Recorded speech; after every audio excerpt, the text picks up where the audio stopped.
Excellent lady.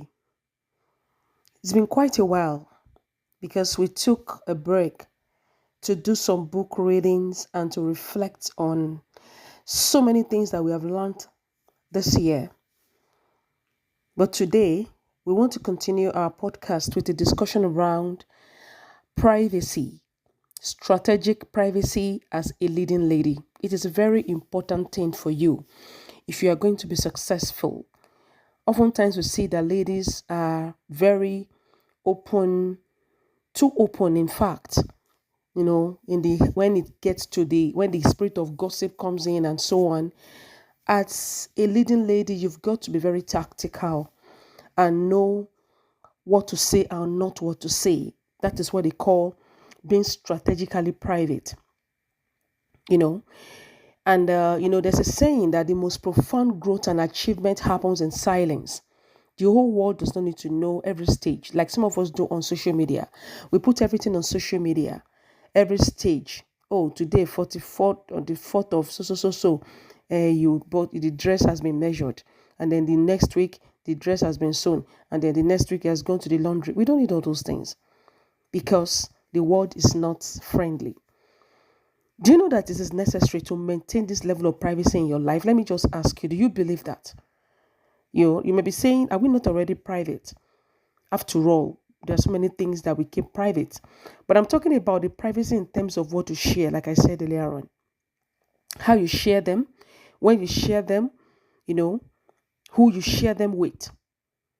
Especially those seedlings of growth still emerging in your life. Those dreams that are still budding, those butterflies still in metamorphosis in your life, those things that are still in preparatory stage. You don't want to expose them prematurely to harsh winds of negativity that can kill them prematurely.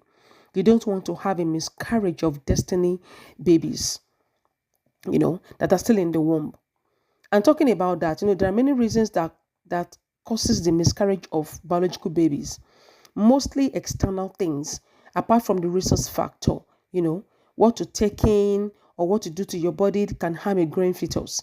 So the same thing with your dreams, so to speak. When you're pregnant with dreams, what to do, how you do them can affect these dreams, can determine whether they're going to come out as stillborn, or whether they're going to be aborted, or they're going to be living babies by the time you birth them. So it is very vital to protect what you are nurturing to maturity as ladies, because we think, we think with our heart and our emotions most times. We are very, very emotional. And that is why we accidentally spill, all the time. And most times, many times we speak to the wrong people.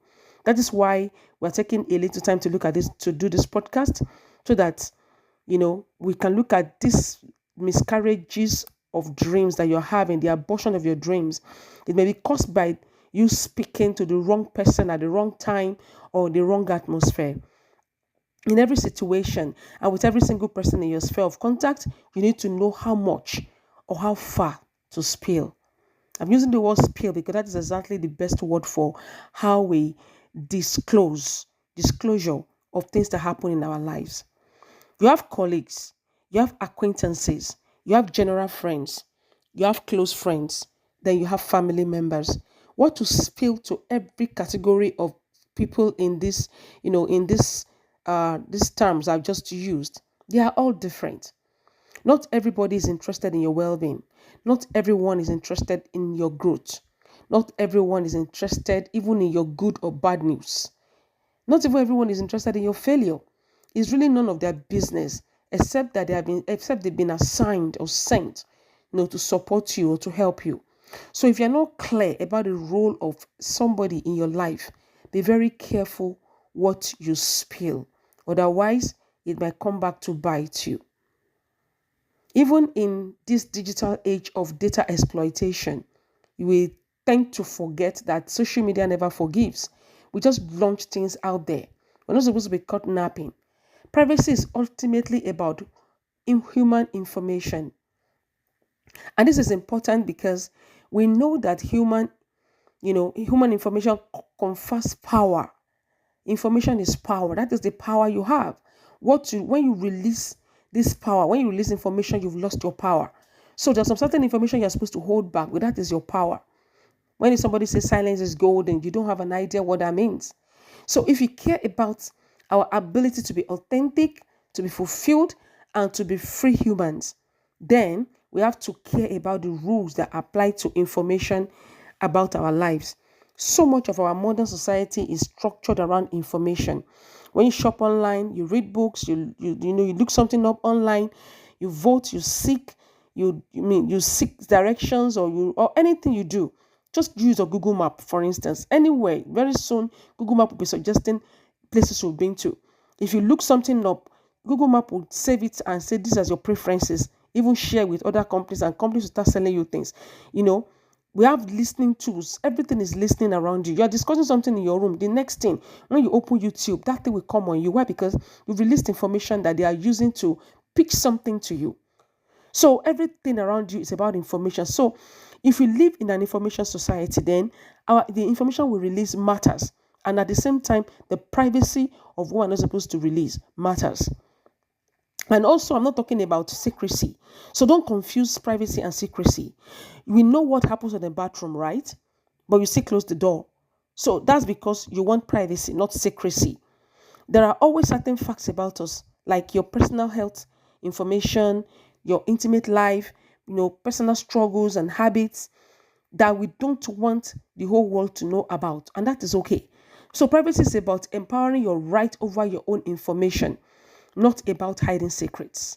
So there are some areas of life I just want to quickly, I just want to go a bit practical so that you will understand these things I'm talking about. So you can be careful when it comes to being strategically private, you can be very careful and be mindful of what you share. Whatever nobody knows about you is your power. Whatever you release, you've lost that power.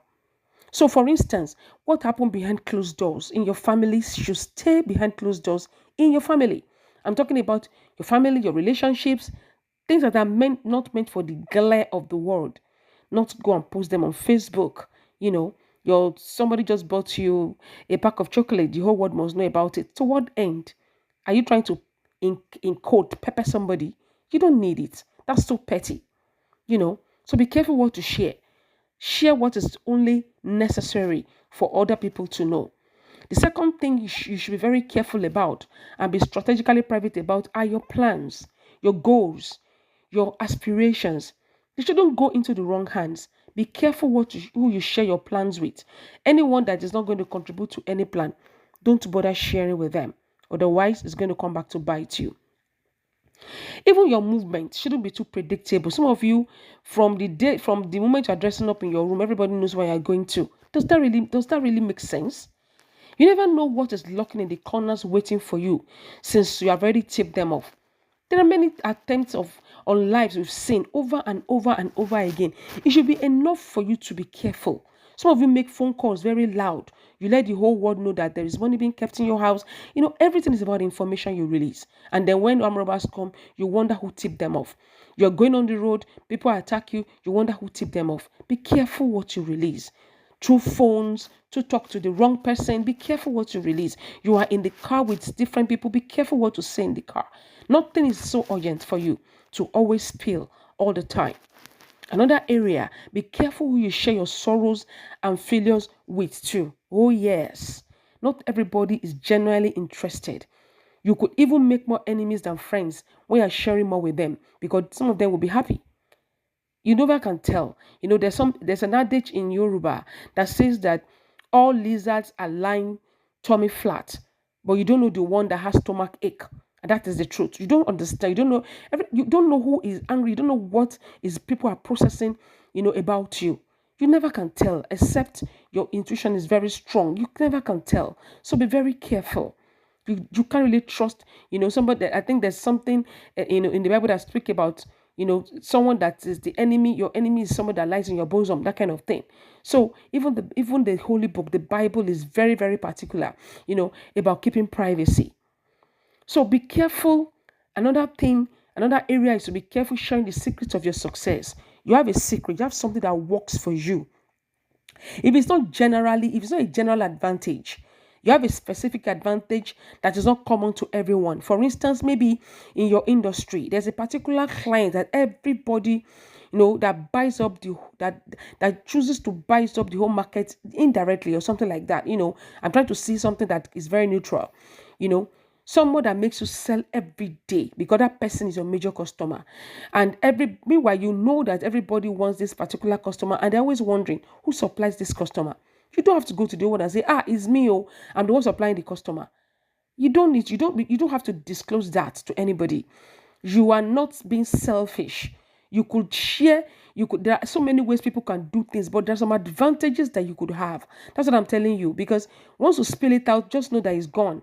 So be careful about sharing that narration. We've seen it over and over again. You could share some certain information, but not the full details. They don't need the full details. Try to wrap up information. Try to summarize. Try to be very brief. Don't give just give high level information to people. Not especially the deep things are for people who care. The deep things are for people that they really should know about it, probably because of one reason or another. So we've seen what happens in this imperfect world of imperfect human beings. It is not their fault, it's just their nature to go against you, to go behind your back, to go destroy your business at the back and all those things. So while we are praying and while we are having, faith and hope to make things work in our life, let's not be our own enemy by spilling to the wrong people. Lastly, one of the things an area I want us to also be very careful about is not just about ourselves, but privileged information that you have access to might be about others. It shouldn't be shared with the whole world. So somebody, it might be of people. It might be that some people confide in you, you know, deep secrets of their or the deep secrets of leaders. Some people they look for somebody to share their secret with. Or maybe you happen to stumble on the secret of leaders or those who have issues that they're managing in the past, and they've told you about it. You are privy to it. You happen to work as a nurse in a hospital. You happen to know what's happening between Mr. A and Mr. B. You know what's happening to people. And then the next thing is for you to go and post it on social media or tell somebody. To what end? Someone who used to, okay, so for instance, what you don't know is that you don't know who is interested in the life or death of that person that you're spilling onto. People can confide in you. Our leaders are not perfect. They're working towards perfection. You may be privy to their secrets, their failures, their weaknesses. It is not just to go spill it. That is why in many high places, they always want their staff to swear oath of secrecy because there are too many things going on. And then you happen to have a privilege of knowing, and then you want to spill. You don't have an idea who is the enemy and who is a friend of these people. So be careful. Let me give you an illustration of what could happen, you know, in to people. Imagine somebody who has how do I put it now? Somebody who had a very bad upbringing, for instance, being born in maybe a ghetto, has lived a very horrible life, terrible life, youthful, maybe a man or a woman, have involved in youthful exuberances, probably, done some very dirty things, but struggled through it all and, made it to the top and become the best and the toast of the industry, become the best, and everybody knows them, becomes a favorite of clients and management, even politically, everybody knows them. And then there's this friendly, in quote, neighbor who wants to give an account of, oh, I knew when this guy was growing up.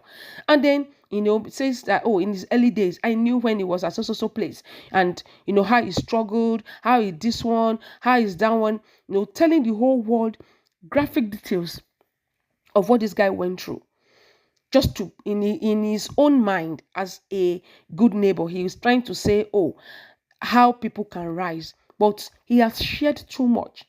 So while whatever he shared may have generated a lot of pity or emotional reaction, people are moved to tears that, oh, so this person went through so much growing up. A different story, is what the client, the bosses, people in high places about this person. It was they interpreted it. They interpreted it in a different way. So what happened? They were like, oh, so this guy has been an ex-convict. This lady has had abortions. Oh, this person has done this kind of thing. And what happened? The employers begins to they were meant to promote that person to exactly a particular position, or a client, clients that have handed over probably their wealth. Maybe the person's an investment banker or something.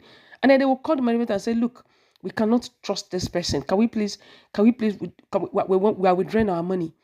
And then this person gets fired, and then contracts are withdrawn, and then the ripple effect goes on and on because somebody carelessly goes to share something on social media or carelessly goes to share something that is not necessary. We don't need all those things.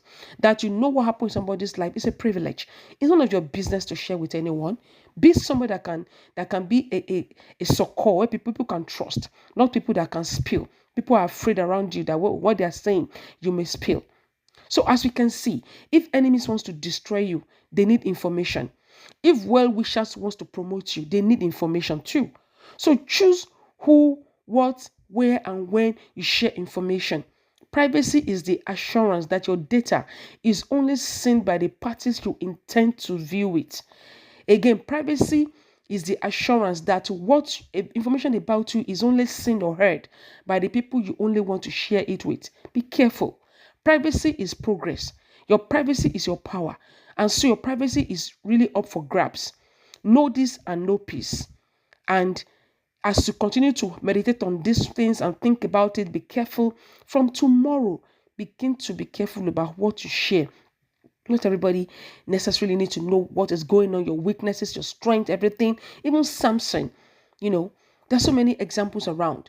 It is just because of what they spill that can destroy, that can make destinies or break destinies. So I leave you with this word today again. Your privacy is your power. Once you lose it, you lose it. So know this and make sure that you begin to shape your life as a leader as you grow up. Make sure that you learn this. Even by the time you get to the throne, by the time you begin to rule, there's so many information that will come to you. If you don't learn it now, how to keep private things private, it's going to affect your leadership. So thank you so much for listening, and I'll see you next week.